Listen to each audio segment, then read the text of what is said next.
implementasi kebijakan dalam paragraf yang bisa dipahami.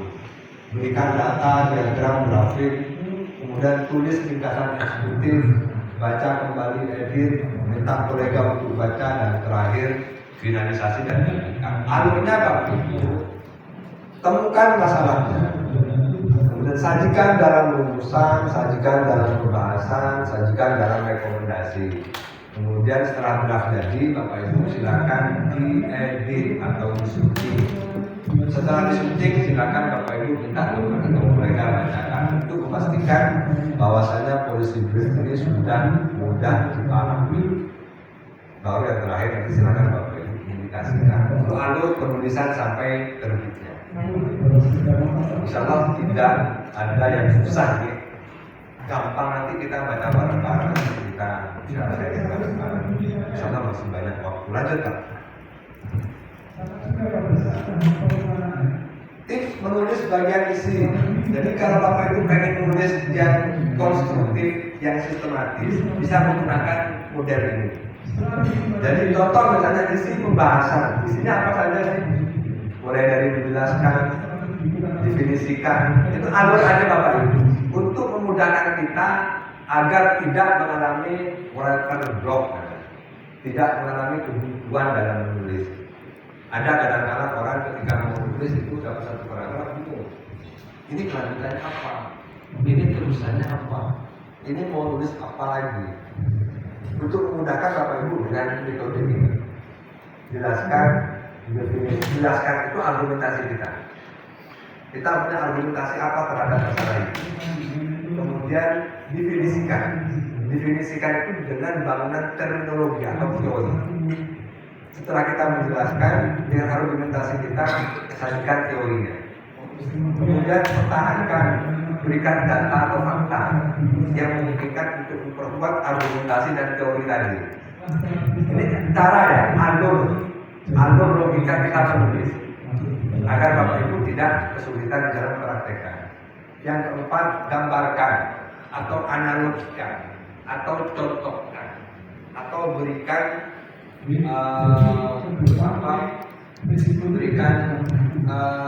semacam kiasan yang memungkinkan untuk memudahkan dipahami terhadap masalah ini. Kemudian yang kelima, jangan lupa bandingkan dengan daerah yang lain, dengan kota yang lain, untuk menghadirkan sebuah kebijakan yang tepat, yang benar, yang sesuai dengan kebutuhan pemerintahan daerah kabupaten. Dan yang terakhir, simpulkan atau kontraskan dengan misalnya menggunakan dua perbandingan atau perbedaan mana yang paling baik. Atau kontraskan ini berkaitan dengan simpulkan dari perbandingan, dari data, dari terminologi, dari penjelasan tadi. Kira-kira menurut Bapak Ibu yang paling baik masalah ini harus diselesaikan dengan cara seperti apa? Ini per paragraf. Dari per paragraf dengan model ini tidak harus dimulai dari menjelaskan, dari mana saja tergantung dari Bapak Ibu.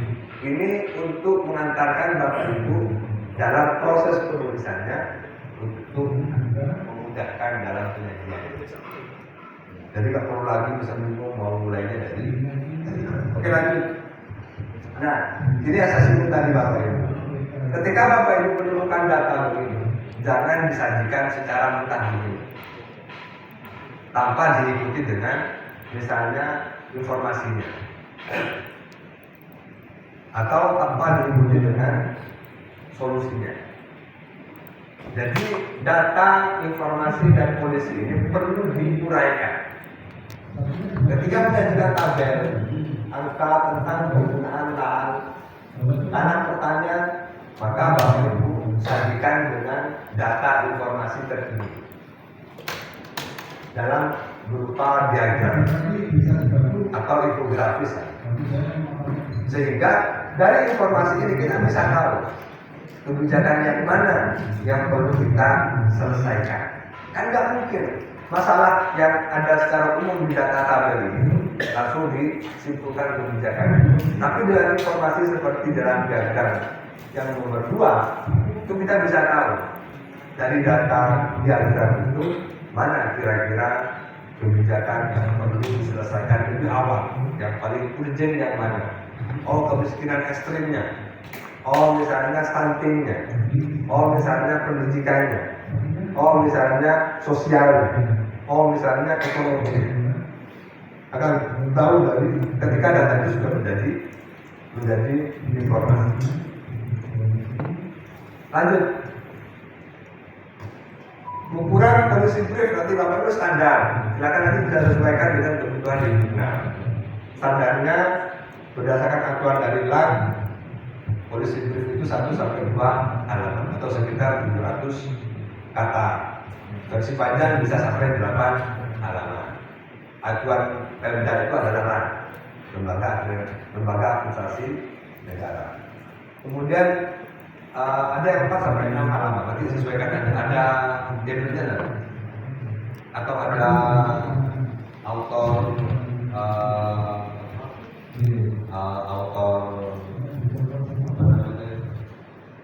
pandor tulis, misalnya fontnya, ukuran font, kemudian spasi, ada ya.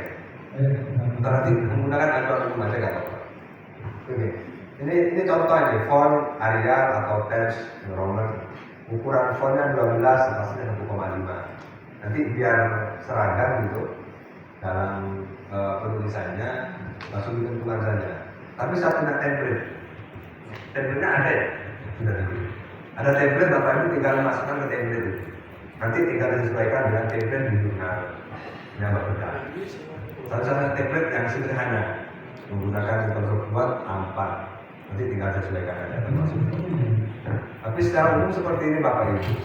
Mulai dari 4 sampai 8 halaman untuk polisi brief. Pak, ambil yang paling tipis 2 halaman boleh nggak? Boleh. Yang penting mencakup. Jangan sampai 2 halaman tapi nggak tuntas. Ada selesai di masalah aja, nggak ada rekomendasinya. Jadi fokusnya pada konten, pada isi. Memenuhi 3 aspek tadi, pendahuluan, isi, sama rekomendasi. Kalau itu cukup dengan 3 halaman nggak masalah. Yang penting kan konkret, jelas, mudah dipahami. Lanjut. Template-nya terakhir coba bisa disajikan. Nanti mungkin bisa disesuaikan dengan yang template di jurnal. Termasuk auto getting atau panduan untuk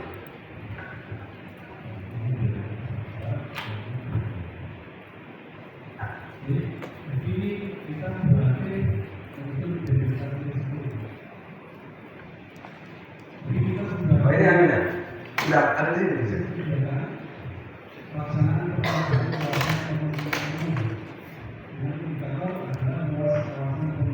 ini template lagi, ada di situ. Bapak Ibu sekarang template-nya bisa diakses di sini.